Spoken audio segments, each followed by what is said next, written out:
జై శ్రీరామ్. తెలంగాణ రాష్ట్ర వ్యాప్తంగా ఈరోజు రెండు విషయాలు ప్రకంపనలు సృష్టించాయి. ఒకటేమో భూకంపం.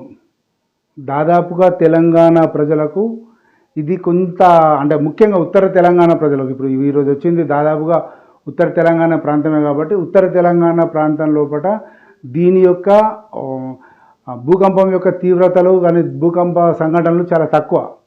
ఎప్పుడో 92-93 సంవత్సరాలు అనుకుంటా బహుశా. అప్పుడు లాతూర్ దగ్గర కిల్లారిలో ఒక చాలా పెద్ద నష్టం జరిగిన భూకంపం వచ్చింది. అప్పుడు కొంత ఈ ఉత్తర తెలంగాణ ప్రాంతం లోపల కొంత షేకింగ్ వచ్చింది, భూమి కంపించింది. దాని తర్వాత ఎప్పుడైనా అడపదడప వచ్చినట్టేం లేదు. కానీ ఇప్పుడు అందరూ దాదాపుగా ప్రజలందరూ కూడా అప్రమత్తంగా ఉన్నప్పుడు అంటే మెలకువగా ఉన్నప్పుడు ఎవరి పనులు వాళ్ళు చేసుకుంటున్నప్పుడు వచ్చిన భూకంపం కాబట్టి చాలామంది దీన్ని అనుభవించారు. అంటే భూకంపం యొక్క పరిస్థితి ఎలా ఉంటుందని చెప్పి చూశారు. కాళ్ళ కింద కదలడం ఇవన్నీ కూడా కొంచెం కలిసి వచ్చాయి. ఏదైనా ప్రకృతి పరంగా ఇది ఒక సైన్. తెలంగాణ ప్రజలకు ముఖ్యంగా డెల్టా ప్రాంతంగా చెప్పుకుని దక్కన్ పీఠభూమిగా డెల్టా అంటున్నాను, దక్కన్ పీఠభూమిగా చెప్పుకునే ఈ ప్రాంతానికి ఇది ఒక షాకింగ్ న్యూసే. దీని గురించి ఇక ముందస్తుగా ఇలా జరగకుండా ఉండడానికి ప్రకృతి పరంగా ఎలాంటి నియమాలు పాటించాలనేది అది ప్రజల చేతుల్లో ఉంది. అది అంత ఈజీ ఏం కాదు. కానీ ఇది ఒకటి ప్రకృతి పరంగా ఒక జరిగిన తెలంగాణ ప్రజలకు అంటే తెలంగాణలో కొంత ప్రాంతమైనా కూడా తెలంగాణ వాసులందరినీ కూడా కొంత భయాందోళనకు గురి చేసిన సంఘటనే. ఇది మొదటిది. రెండవది రాజకీయ ప్రకంపన. రాజకీయ ప్రకంపన ఏంటి అంటే ఇప్పుడు మీరు వినాల్సిందా రాజకీయ ప్రకంపన? బహుశా అందరూ విని ఉంటారు, ఎందుకంటే ఇది చెప్పింది మామూలు వ్యక్తి కాదు కాబట్టి దాదాపు ఇది అందరికి తెలిసి ఉంటుంది. జస్ట్ దాన్ని విచారం చేయడానికి మనం మాట్లాడుకోవడానికి. నన్ను కోసినా కూడా 18,500 కోట్ల రూపాయల కంటే ఎక్కువ ఆదాయం లేదు. ఏం చేస్తారా ఆయన? చెప్పు ఉద్యోగ సంఘాల నాయకులను అడుగుతున్నా, ఏం చెప్తారు? నన్ను కోసుకుంటే తింటారా? వండుకొని తింటారా? ఏం చేస్తారు? లేదు, ఉన్నదే 18,500 కోట్లు. ఎట్లా వంచుదామో చెప్పండి. ఏది ఆపమంటారో చెప్పండి. వృద్ధాప్య పెన్షన్లు ఆపమంటారా? ఉచిత కరెంట్ ఆపమంటారా? షాదీ ముబారక్ ఆపమంటారా? ఏ ఆపమంటారో చెప్పండి. ఏది ఆపుతారో ప్రజలకు చెప్పండి. అయ్యా మీది ఆపేసి మేము బోనసులు తీసుకుంటాం, మేము జీతాలు పెంచుకుంటాం, మేము అన్ని మేము దినంగా మిగిలితేనే మీకు ఇస్తాం రైతు ప్రజలకు చెప్తా అంటే చెప్పండి. బహిరంగ సభ ఏర్పాటు చేస్తాం, 10 లక్షల మందిని చేస్తా, ఉద్యోగ సంఘాల నాయకులు మాట్లాడండి, మేము ఈ చిట్టి ఇచ్చిన ముఖ్యమంత్రికి దీని ప్రకారం పరిపాలన జరుగుతుందని ఇదొక మార్గం. అత్యంత ప్రమాదకరమైన మాటలు అంటే రాజకీయంగా ప్రమాదకరమైన మాటలు రేవంత్ రెడ్డి గారు మాట్లాడారు అన్న వ్యాఖ్యానాలు వస్తున్నాయి. ఇది అత్యంత ప్రమాదకరం. అంటే దీనివల్ల ఎవరు చావట్లేదు, ఎవరు బతకట్లేదు. ప్రభుత్వ పరంగా మాట్లాడిన ప్రమాదకరమైన మాటలు. ఇంతవరకు బీఆర్ఎస్ని గోపి తిట్టారు, భాజపాని తిట్టారు, వాడిని తిట్టారు, వీడిని తిట్టారు, అన్ని విమర్శించుకున్నారు, ఒకరినొకరు అనుకున్నారు. అవన్నీ ఒక ఎత్తు అయితే ఇప్పుడు మాట్లాడిన ఈ 4-5 నిమిషాల ప్రసంగము అత్యంత ప్రమాదకరము. అంటే అత్యంత సెన్సేషనల్, అత్యంత ఇది రాజకీయంగా ప్రకంపనలు సృష్టిస్తుంది. ఒకటేమో ప్రకృతి పరంగా ప్రకంపనలు సృష్టిస్తే ఇది రాజకీయంగా ప్రకంపనలు సృష్టించే అంశమే. ఉద్యోగులు వాళ్ళ న్యాయమైన డిమాండ్లు అడుగుతున్నారు. అది కాకుండా ఇంకేదైనా అడిగితే మీరు వద్దనండి, ఇంకో 18,500 కోట్లే ఉండే మీకు ఎట్లా ఇస్తానాయా అని చెప్పంటే అదొక అర్థం ఉంది.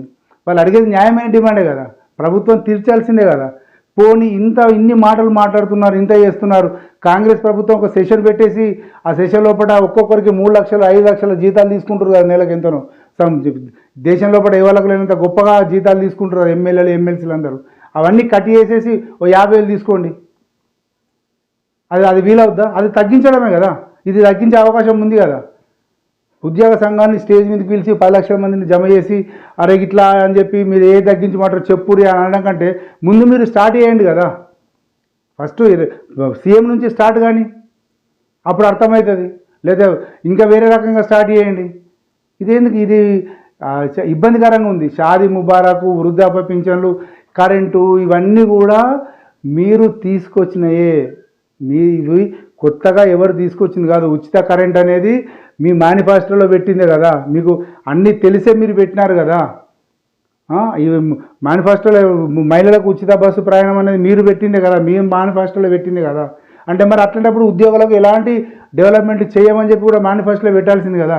జీతాలు ఇంతకంటే ఇవే ఉంటాయి, జీతాలు ఇంతకంటే ఒక్కటి కూడా ఎక్కువ ఇవ్వమని చెప్పని అది కూడా మేనిఫెస్టోలో పెట్టని ఉంటుంది కదా.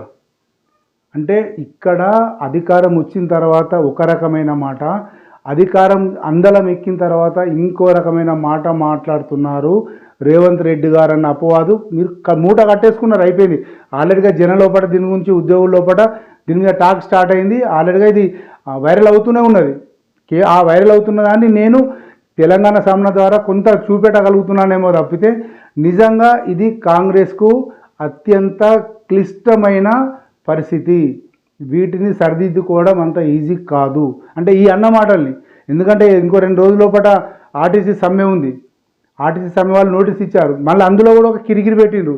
మీరు తప్పుడు మాటలు వింటున్నారు, మిగతా పార్టీల వాళ్ళు మిమ్మల్ని ఇన్ఫ్లుయెన్స్ చేస్తున్నారంటే ఇండైరెక్ట్గా వాళ్ళని మీరు బారాసాకో, బీజేపీకో, కమ్యూనిస్టులకో అంటగట్టేస్తున్నారు ఉద్యోగులందరినీ కదా.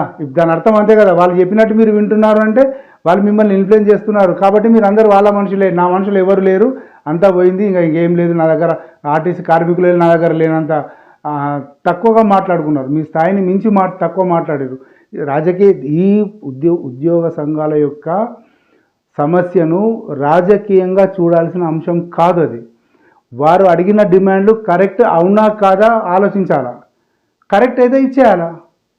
ఇప్పుడు నష్టం ఉంది అని అంటే ఇప్పుడు ఇవన్నీ అమ్ముకుంటా పెట్టుడే. ఇంకా ఇప్పుడు హెచ్సివి భూములు అమ్ముతారు, ఇంకా భూదాన్ పోచ, ఇంకా ఏదో లట్టుపొట్టు హైదరాబాద్ చుట్టుపక్కల ఉన్న భూములన్నీ బ్యాంకులలో పెట్టి కుదబెట్టేసి తీసుకొచ్చి ఇచ్చుడేనా, పంచుడేనా?